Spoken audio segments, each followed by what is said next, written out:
India Live News.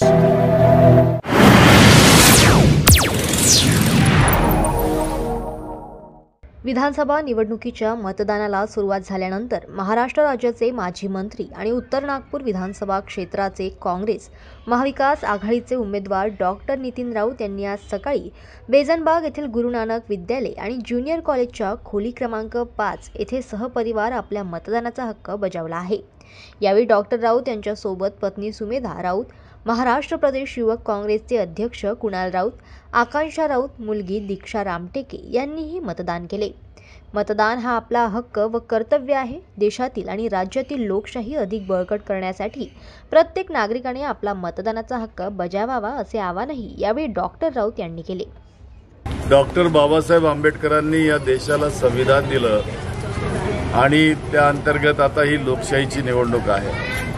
महाराष्ट्रात 288 जागांवर महाविकास आघाडी लढते आहे आणि महाविकास आघाडीची विजयाकडची घोडदौड ही पुढे चाललेली आहे।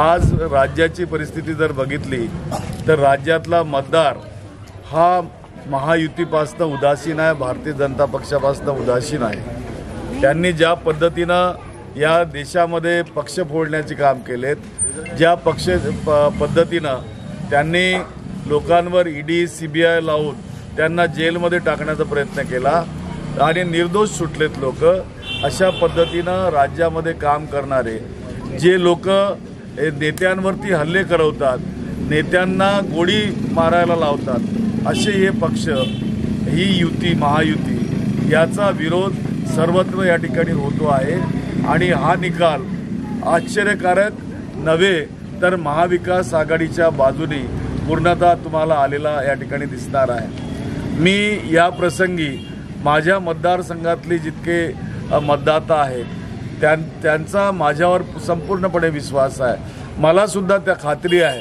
की मी आजपर्यंत केलेल्या कामाची पावती, त्यांचं जे प्रेम आणि जे स्नेह माझ्यावरती आजपर्यंत झालं ते सगळं यावेळेला पुन्हा एकदा या मतदानाच्या निमित्तानं ते प्रदर्शित करणार आहेत आणि हा मोठा विजय या ठिकाणी माझा या ठिकाणी या मतदारसंघात होणार आहे। जनतेला काय आवाहन करू इच्छितो? मी जनतेला आवाहन या ठिकाणी हे करू इच्छितो की आपण लवकरात लवकर घराच्या बाहेर पडून मतदानाचा अधिकार जो भारतीय संविधानाने आपल्याला दिलेला आहे त्याला बजावण्यासाठी पुढे या आणि महाविकास आघाडीला भक्कम करण्यासाठी, भारताची राज्यघटना सुरक्षित ठेवण्यासाठी, आपलं जीवन सुरक्षित करण्यासाठी तुम्ही मतदान करावं आणि प्रचंड बहुमताने महाविकास आघाडीला विजयी करावं असं आवाहन या प्रसंगी मी करतो।